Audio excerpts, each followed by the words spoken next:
ಜಿಟಿ versus RCB 9ನೇ ಬಾರಿ ರಜತ್ ಪಟಿದಾರ್ ದೌರ್ಬಲ್ಯ ಬಟಾಬಯಲು 2025ರ ಐಪಿಎಲ್ನಲ್ಲಿ royal Challengers Bengaluru ತಂಡವನ್ನು ಮೊಟ್ಟಮೊದಲ ಬಾರಿಗೆ ಐಪಿಎಲ್ ಚಾಂಪಿಯನ್ ಮಾಡುವಲ್ಲಿ ತಂಡದ ನೂತನ ನಾಯಕ ರಜತ್ ಪಟಿದಾರ್ ಅವರ ಪಾತ್ರ ಪ್ರಮುಖವಾಗಿತ್ತು.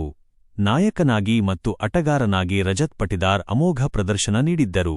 ಇದೀಗ ನಡೆಯುತ್ತಿರುವ 2026ರ ಐಪಿಎಲ್ನಲ್ಲೂ ಪಟಿದಾರ್ ನಾಯಕನಾಗಿ ಈ ಬಾರಿಯೂ ಯಶಸ್ವಿಯಾಗಿದ್ದಾರೆ. ಆದರೆ ಆಟಗಾರನಾಗಿ ಅವರ ಬ್ಯಾಟ್ನಿಂದ ಹೇಳಿಕೊಳ್ಳುವಂತಹ ಪ್ರದರ್ಶನ ಮೂಡಿಬರುತ್ತಿಲ್ಲ. ಅದರಲ್ಲೂ ಪಟಿದಾರ್ ಅವರ ದೌರ್ಬಲ್ಯ ಈ ಆವೃತ್ತಿಯಲ್ಲಿ ಜಗಜ್ಜಾಹೀರಾಗಿದ್ದು, ಎಲ್ಲಾ ತಂಡಗಳು ಪಟಿದಾರ್ ವಿರುದ್ಧ ಅದೇ ಅಸ್ತ್ರವನ್ನು ಬಳಸಿಕೊಂಡು ಯಶಸ್ಸು ಕಾಣುತ್ತಿವೆ. ಐಪಿಎಲ್ 2026ರ ಆರಂಭದಿಂದಲೂ ರಜತ್ ಪಟಿದಾರ್ ಅವರ ಬ್ಯಾಟಿಂಗ್ ಪ್ರದರ್ಶನ ಸಾಧಾರಣವಾಗಿದೆ. ಇದುವರೆಗೆ ಅವರು ದೊಡ್ಡ ಸ್ಕೋರ್ಗಳನ್ನು ಗಳಿಸಿಲ್ಲ, ಆದರೆ ತಂಡದ ಅಗತ್ಯಗಳಿಗೆ ಅನುಗುಣವಾಗಿ ಹಲವಾರು ಸಣ್ಣ, ಸ್ಫೋಟಕ ಇನ್ನಿಂಗ್ಸ್ಗಳನ್ನು ಆಡಿದ್ದಾರೆ. ಅನೇಕ ಪಂದ್ಯಗಳಲ್ಲಿ ಅವರು ಮೊದಲ ಅಥವಾ ಎರಡನೇ ಎಸೆತದಲ್ಲಿ ಸಿಕ್ಸರ್ನೊಂದಿಗೆ ತಮ್ಮ ಖಾತೆಯನ್ನು ತೆರೆದಿದ್ದಾರೆ ಮತ್ತು ನಂತರ 200ಕ್ಕಿಂತ ಹೆಚ್ಚು ಸ್ಟ್ರೈಕ್ ರೇಟ್ನಲ್ಲಿ ರನ್ ಗಳಿಸುವ ಮೂಲಕ ತಂಡದ ಗೆಲುವಿಗೆ ಕೊಡುಗೆ ನೀಡಿದ್ದಾರೆ.